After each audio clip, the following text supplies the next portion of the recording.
여러분 안녕하십니까? 코로나19 통합 뉴스룸 2시 뉴스입니다. 오늘 코로나19 신규 확진자가 153명으로 다시 100명대 중반이 됐습니다. 사망자도 하루 사이 5명이 늘어 누적 사망자는 372명인데요. 소규모 집단 감염이 산발적으로 이어지고 있습니다. 먼저 재난센터 연결해서 자세한 코로나19 현황 살펴봅니다. 김민정 기자, 먼저 오늘 새로 발표된 확진자 현황부터 정리해 주시죠. 네, 오늘 새벽 0시 기준 신규 확진자 153명입니다. 지난 12일 136명을 기록한 뒤에 100명대 초반까지 줄었다가 오늘 다시 100명대 중반으로 늘었습니다. 국내 지역 감염은 모두 145명인데요. 보시는 것처럼 여전히 수도권을 중심으로 확산세가 이어지고 있습니다. 충남과 경북에서도 각각 9명 그리고 6명의 확진자가 나와서 걱정입니다. 사회적 거리 두기를 계속 시행하고는 있지만 좀처럼 신규 확진자 숫자가 2자릿수로 떨어지지 않고 있는데요. 신규 확진자가 100명 아래로 떨어지지 않으면 방역 당국이 감염 상황을 적절히 통제하기가 어렵습니다. 실제로 최근 2주 동안 방역 당국이 감염 경로를 파악하지 못한 확진자의 비율이 25%를 넘겼습니다. 새로 발생한 확진자 4명 가운데 1명은 이 방역 당국이 감염 경로를 밝혀내지 못하고 조사 중이라는 뜻입니다. 우리가 모르는 사이에 어디선가 조용한 전파가 이어지고 있을 가능성이 있는 겁니다.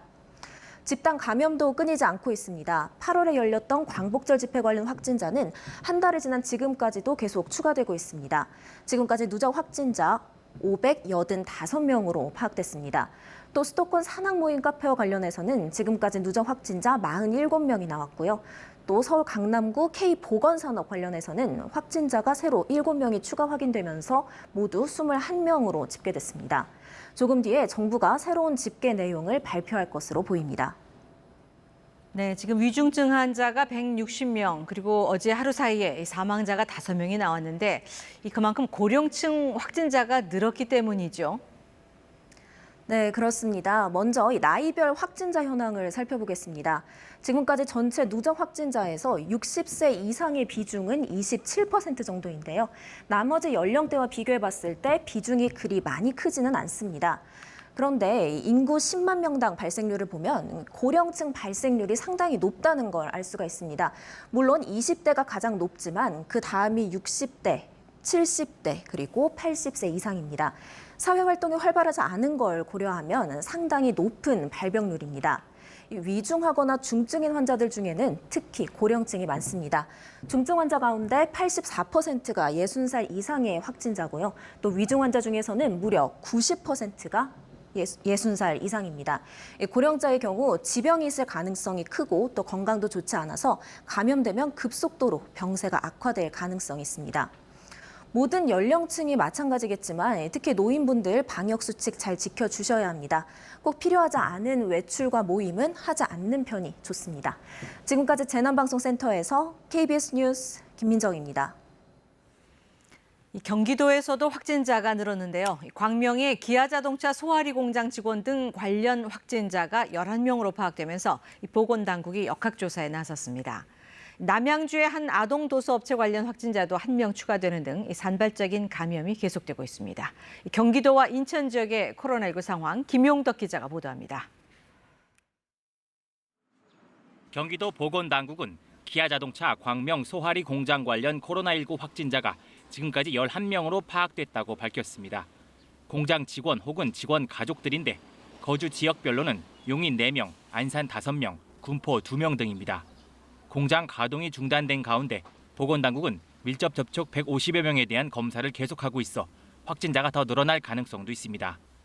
남양주에서는 이달 초 집단 감염이 발생했던 진저읍 아동도서업체 관련 확진자가 1명 추가돼 관련 확진자가 모두 14명으로 늘었습니다. 또 이천에서는 장호원 노인 주간보호센터를 이용한 80대가 확진돼 관련 확진자가 20명이 됐습니다. 고양에서는 정신요양시설인 박예원 입소자 2명이 추가 확진됐고 시흥 센트럴병원 간호사 1명도 양성 판정을 받는 등 산발적인 감염이 계속되고 있습니다. 인천에서는 양성 판정을 받은 뒤 치료 중이던 80대 노인이 숨졌습니다. 중앙방역대책본부는 오늘 0시 기준 신규 확진자가 경기도 52명, 인천 7명이 발생했다고 밝혔습니다. KBS 뉴스 김용덕입니다. 오늘 서울에서만 63명의 확진자가 발생한 가운데 의심 증상 없이 진단검사를 받을 수 있는 일반인 선제검사에서도 처음으로 확진자가 나왔습니다. 서울시는 추석 연휴에 시립묘지 등을 축소 운영하기로 했습니다. 서울시의 코로나19 상황 구경하 기자가 보도합니다. 서울의 코로나19 확진자는 오늘 0시를 기준으로 63명이 늘었습니다.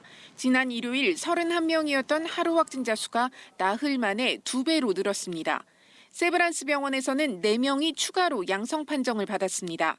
간병을 위해 병원에 방문했던 고양시 보호자 가족이 병원에서 감염된 것으로 파악돼 관련 확진자는 모두 46명으로 늘었습니다.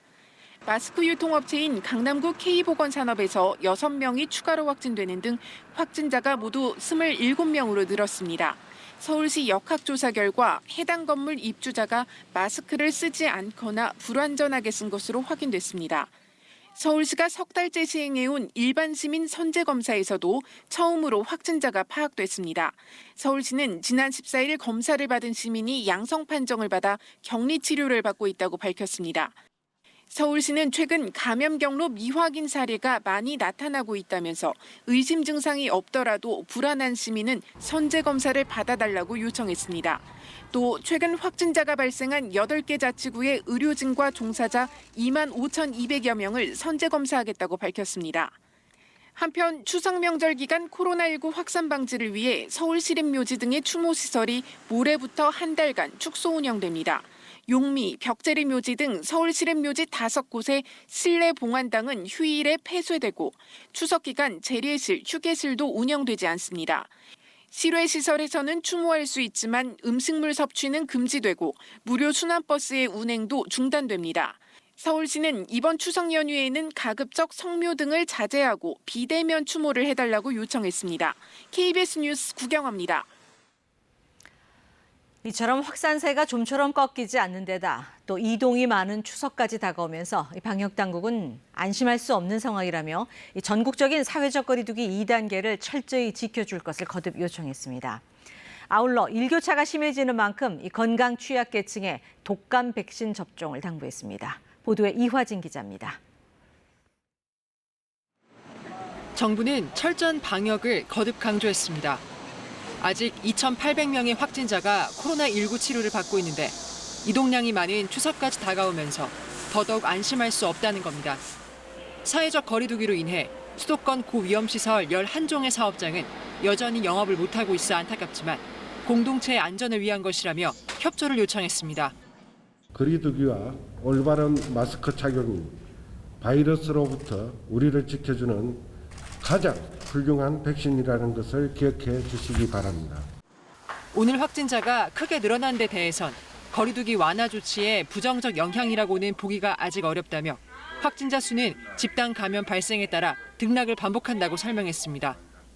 정부는 방역 강화를 위해 대학병원을 포함한 공공의료기관 15개소에 간호인력 정원 557명을 추가해 치료 역량을 확충할 것이라고 말했습니다. 아울러 일교차가 커지고 있다며 인플루엔자 유행 위험도 경고했습니다.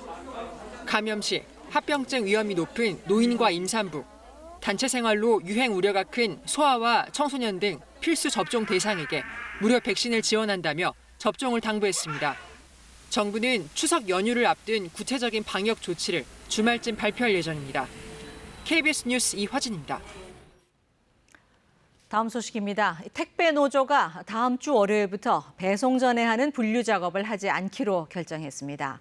과로사를 막기 위한 대책이 필요하다는 건데요. 택배 회사들이 전향적인 조치를 내놓고 합의에 이르지 못한다면 추석 연휴를 앞두고 물류 대란이 우려됩니다. 박대기 기자가 보도합니다. 택배 노동자 과로사 대책위는 어제까지 사흘간 분류 작업 전면 거부 총투표를 진행했습니다. 전국 택배연대노조 조합원과 일부 비조합원 등 4,300여 명이 투표에 참여했습니다. 투표 결과는 95.5% 찬성. 대책위는 이에 따라 다음 주 월요일부터 분류 작업을 중단하기로 했습니다. 분류인력 즉각 투입하라! 분류 작업은 택배 기사들이 배송 전에 물류 창고에서 배송할 물량을 일일이 찾아내 구분하는 작업입니다. 이번 택배 분류 작업 중단 결정으로 배송 차질도 불가피해 보입니다. 배송이 다소 늦어지더라도 더 이상 과로 인해 쓰러지는 택배 노동자는 없어야 한다는 우리 택배 노동자들의 심정을 헤아려 주시길 부탁드립니다. 대책위는 택배 노동자들이 하루 최대 16시간 노동 가운데 절반을 분류작업 업무에 매달리면서도 단 한 푼의 임금도 받지 못한다고 주장했습니다.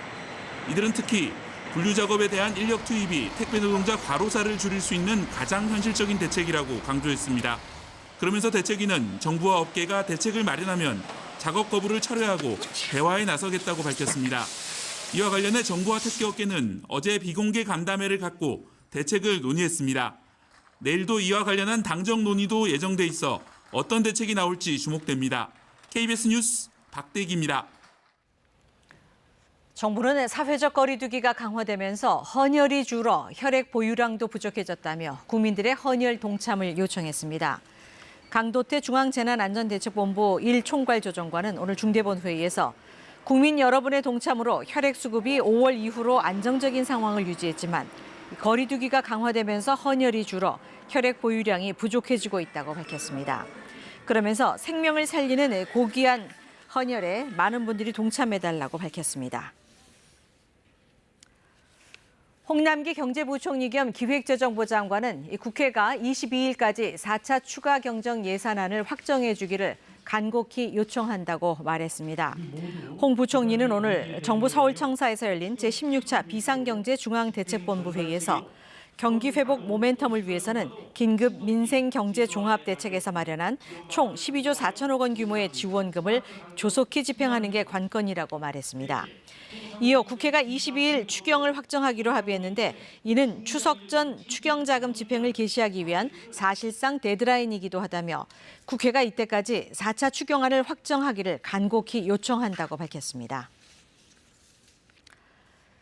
문재인 대통령이 우리 시간으로 오는 23일 새벽 유엔 총회에서 화상으로 기조 연설을 합니다. 문재인 대통령은 75차 유엔 총회에 화상으로 참여하며 미국 현지 시간으로 22일, 우리 시간으로는 23일 새벽 2시쯤 총회 기조 연설을 할 예정이라고 청와대가 밝혔습니다. 그럼 여기서 중앙방역대책본부 연결해서 코로나19 관련 현황 보고 들으시겠습니다. 총 누적 확진자 수는 22,657명입니다. 현재는 2,742명이 격리 치료 중이십니다. 오늘 기준으로 위중증 환자는 160명이고 어제는 5분이 안타깝게 사망하셨습니다. 삼가 고인의 명복을 빌고 유족께는 심심한 위로의 말씀을 드립니다. 국내 주요 발생 사례에 대해서 설명을 드리겠습니다. 8.15 서울 도심 집회와 관련해서 조사 중인 19명이 추가로 확진되어 현재까지 누적 확진자는 604명입니다. 세부 내용을 말씀을 드리면 대구 북구에서 일어났던 동충하초 설명회와 관련해서 추가적인 전파가 확인이 되었습니다. 충남의 천안 그린리프에서 4명, 그리고 천안의 에어젠큐에서 9명, 그리고 충북 지역에서는 진천의 본정 요양원 관련해서 3명, 확진자가 16명이 역학적인 연관성이 확인이 돼서 현재까지 이와 관련된 누적 확진자 수는 58명입니다. 서울 서대문구의 세브란스 병원 관련해서 조사 중인 14명이 추가로 확진되어 현재까지 누적 확진자는 총 46명입니다. 고양시에서 발생했던 일가족 감염 사례에 대한 부분이 세브란스 병원에 간병하는 과정에서 감염된 걸로 추정이 되어서 세브란스 병원과 관련된 집단 발병으로 재분류가 된 상황입니다. 경기 부천시의 남부교회 관련해서 9월 10일 확진자가 확인된 이후에 현재까지 총 15명이 확인되었습니다. 경기 광명시의 기아자동차 관련해서 9월 16일 날 첫 확진자가 발생한 이후에 접촉자 조사를 통해서 현재까지는 11명이 확인되었습니다. 경기도 고양시의 정신요양시설인 박예원과 관련해서 9월 15일에 첫 확진자가 확인된 이후에 현재 접촉자 조사가 진행 중이며 직원 3명, 가족 1명, 입소자 7명을 포함해서 총 11명이 확진되었습니다. 경기 성남시의 장애인 복지시설 서호 주간센터 관련해서 현재까지 접촉자 조사 중에 8명이 추가로 확진되어 총 9명이 확인된 상황입니다. 충남 보령의 해양과학고 관련해서 9월 16일 첫 확진자 발생 후에 접촉자 조사를 통해 4명이 확인되었고 현재까지는 총 5명이 확인된 상황입니다. 다음은 해외 유입 사례 말씀드리겠습니다. 해외 유입 사례는 어제 8명이 확인되었고 내국인 5명, 외국인은 3명이었습니다. 추정 유입 국가로는 우즈베키스탄이 4명으로 많고 필리핀, 인도네시아 등이었습니다. 현재 그 위중 중증 환자는 160명이 관리되고 있습니다. 연령별로 보면 60세 이상이 137명으로 전체 위중증 환자의 85.6%입니다. 사망자인 경우에도 연령별로 보면 60세 이상의 사망자가 전체 사망자의 93.8%를 차지하고 있어서 60세 이상에서의 위중증 환자와 사망자가 지속적으로 많은 상황입니다.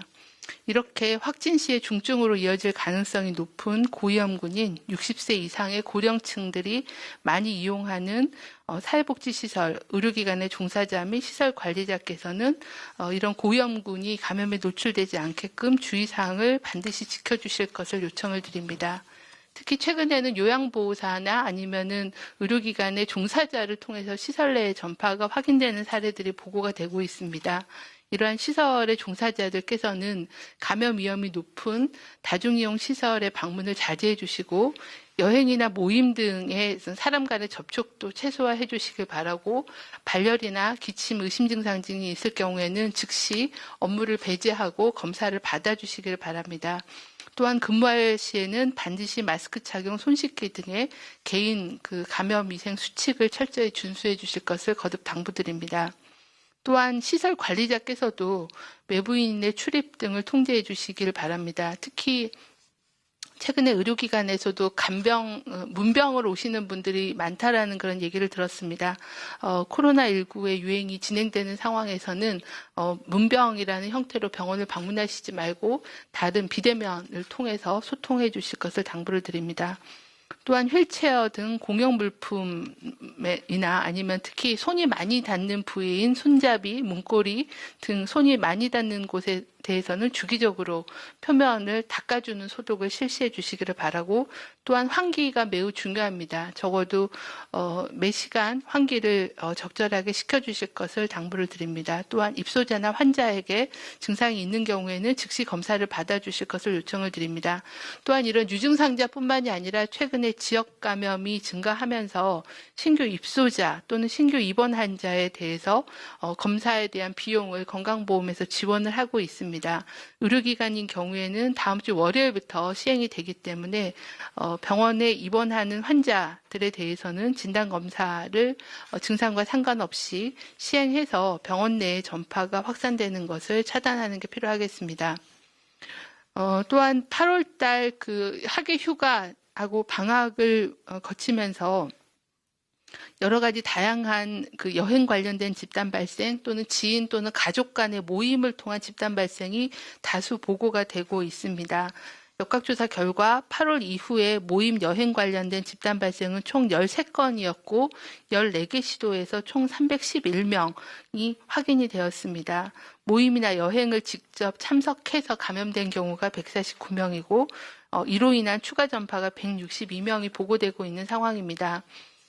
굉장히 다양한 형태의 모임이고 아무래도 장시간 같은 동행을 하면서 노출이 되고 또 식사나 다른 활동을 통해서 마스크를 철저하게 쓸 수 없는 상황들을 많이 공유하기 때문에 한 분이라도 감염자가 있으면은 대부분 감염되는 그런 양상을 보여주고 있습니다. 특히 다른 사람, 가족 이외에 다른 사람들을 만나는 행위 자체가 감염 전파를 일으킬 수 있고 또 감염에 노출될 수 있는 위험성이 있습니다. 코로나19 유행이 지속되고 있는 상황에서는 불효불급한 외출, 모임, 여행은 연기하거나 취소해 주시고 또한 음식점이나 카페에서의 마스크 착용 또는 이용 시간을 최소화해 주시기를 바랍니다. 특히 2주 뒤로 다가오는 추석 연휴 기간 동안에는 대규모 인구 이동에 따른 감염 확산이 우려되므로 코로나19 감염 예방을 위해서는 이번 추석에는 고향이나 친지 방문을 자제해 주시고 모임이나 여행 등도 연기하거나 취소하고 자제해 주실 것을 요청을 드립니다.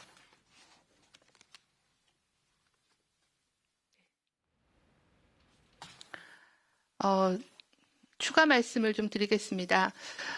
전 세계적으로 코로나19의 누적 확진자가 17일 오전 집계로 3천만 명이 넘어섰습니다.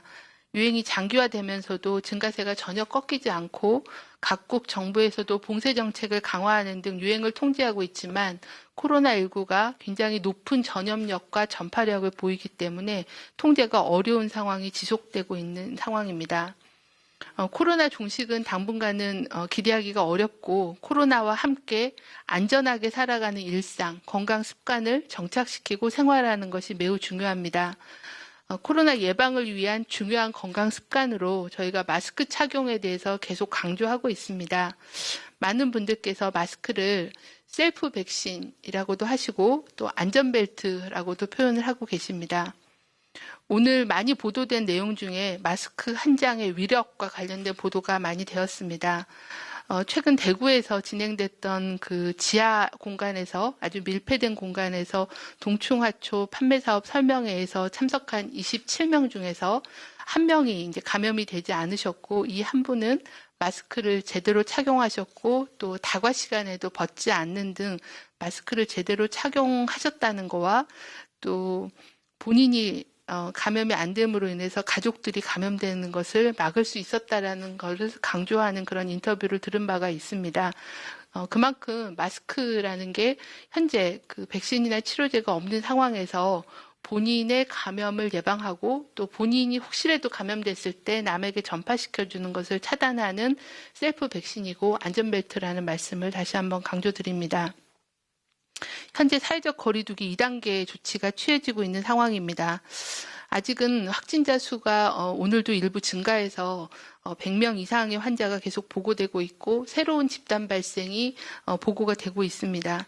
아직까지는 우리 사회가 안전하지 않다라는 그런 신호라는 점을 깊이 인식하고 가족을 지킨다는 그런 마음으로 생활 방역에 경각심을 가져주시길 바랍니다. 특히 식당이나 카페, 술집에서는 마스크 착용이 가장 어려운 그런 상황입니다. 마스크를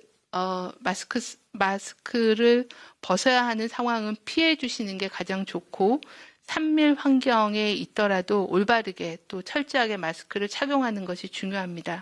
마스크 착용, 손 씻기, 거리 두기를 나부터 지키면 우리 모두가 안전해질 수 있다는 점을 유념해 주시기를 바랍니다. 당국도 유행 억제에 최선을 다하겠습니다. 네, 지금부터 기자님들. 네, 중앙방역대책본부의 브리핑 현장 연결해서 직접 들으셨습니다. 다음 소식입니다. 국회 대정부질문 마지막 날인 오늘은 교육, 사회, 문화 분야에 대한 의원들의 질의가 이어지고 있습니다. 역시 이 추미애 장관 아들의 군 복무 시절 특혜 의혹이 또 쟁점이 될 것으로 보입니다. 보도에 송명희 기자입니다. 오늘 대정부 질문에는 추미애 법무부 장관이 지난 14일에 이어 두 번째로 출석합니다. 국민의힘은 마지막 날인 오늘 마무리 정리 차원에서 추 장관 아들의 휴가 특혜 의혹, 통역병 청탁 의혹 등을 놓고 다시 관련 질의를 집중할 것으로 예상됩니다. 고발 8개월 만에 아들 소환에 이어 국방부 압수수색 등 동부지검 수사가 진행 중인데 이에 대한 입장 등을 따져 물을 것으로 보입니다. 더불어민주당은 야권 질의 내용 등에 따라 추 장관에 대한 엄호 기조를 이어갈 전망입니다. 오늘 코로나19 국내 발생 환자 수가 145명으로 다시 증가세를 보이고 있는 만큼 정부의 방역 대응과 관련한 질문도 나올 것으로 보입니다. 민주당은 개천절에 예정된 광화문 집회에 대한 정부의 엄정한 대응을 주문할 예정입니다. 국민의힘은 정부의 안이한 방역 대응이 이번 2차 대유행을 불러왔다. 이런 비판을 하면서 자가진단 키트 국내 도입도 요구할 것으로 보입니다. 이 밖에 여당은 공공의료정책과 관련한 기관과 인력 확충, 전국민 고용보험 도입 등 사회 안전망 확대 필요성 등을 강조할 것으로 예상됩니다. 야당은 건강보험, 고용보험, 재정 악화 문제, 추경 등 슈퍼 예산에 따른 국가부채 증대 등 정부의 국정 운영에 대한 비판을 이어갈 것으로 보입니다. KBS 뉴스 송명입니다. 이 미국 중앙은행인 연준이 오는 2023년까지 지금 같은 제로금리를 유지할 것임을 시사했습니다. 올해 경제 성장률 전망치는 지난 6월 발표치보다는 높였지만 내년과 내후년 전망치는 오히려 낮췄는데요. 그만큼 코로나19 이전으로 완전히 돌아가기까지는 시간이 더 걸릴 것이라는 판단에서입니다. 뉴욕에서 한보경 특파원이 보도합니다. 미국 연방준비제도가 현재 0에서 0.25% 수준인 기준금리를 동결한다고 밝혔습니다. 위원 대다수는 사실상 제로금리인 현 수준이 오는 2023년까지는 유지될 것으로도 내다봤습니다. 물가가 연준의 목표치인 2%를 넘어설 때까지 제로금리를 유지하겠다고 했는데 2023년을 그때로 본 겁니다. It will take a while to get back to the levels of economic activity and employment that prevailed at the beginning of this year, and it may take continued support from both monetary and fiscal policy to achieve that. 올해 성장률 전망치는 지난 6월 발표한 마이너스 6.5%에서 마이너스 3.7%로 상향 조정했습니다. 마이너스 성장이긴 하지만 당초 예상보단 경기 회복 속도는 빨라질 거란 기대감에 섭니다. 그러면서도 내년과 내후년 전망치는 오히려 낮춰 잡았습니다. 코로나19 이전으로 완전히 돌아가기까지는 시간이 더 걸릴 거란 판단입니다. Even so, overall activity remains well below its level before the pandemic, and the path ahead remains highly uncertain. 올해 실업률은 지난 6월 발표치인 9.3%에서 7.6%로 낮춰 잡았습니다. 일자리 사정도 당초 예상보단 다소 나아지겠지만 파월 의장은 코로나19 사태 속에서 특히 피해가 큰 저임금 노동자들에 대한 우려를 강하게 나타냈습니다. The high level of joblessness has been especially severe for lower wage workers in the services sector, for women, and for African Americans and Hispanics. 연준은 지난달 발표했던 평균 물가 안정 목표제 도입도 공식화했습니다. 물가가 연준의 목표치인 2%를 넘어도 그냥 놔둘 거고 일정 기간 평균만 2%로 맞춰보겠다는 겁니다. 현 경제 상황에서는 이른바 디플레보다는 그래도 고물가가 더 낫다는 뜻입니다. 뉴욕에서 KBS 뉴스 한보경입니다. 현재 제주와 남해안 지역에 비가 내리고 있습니다. 슈퍼컴 강우 예상도를 보면 오후에도 주로 제주와 남부지방에 비가 내리다가 비는 내일 낮에는 모두 그치겠습니다. 내일까지 제주도에는 30에서 최고 100mm 이상, 남부지방엔 5에서 40, 충청도에는 오늘 오후 한때 5mm 미만의 비가 조금 내리겠습니다. 수도권과 강원도에는 구름만 많겠습니다. 구름이 볕을 가리면서 낮 기온은 서울과 광주, 부산 24도로 어제보다 2, 3도가량 낮겠습니다. 바다의 물결은 남해상에서 2.5m로 비교적 높게 일겠습니다. 내일 낮에 비가 그치면 당분간 대체로 맑겠습니다. 기상정보였습니다. 네, 이상으로 코로나19 통합 뉴스룸 2시 뉴스를 마칩니다. 고맙습니다.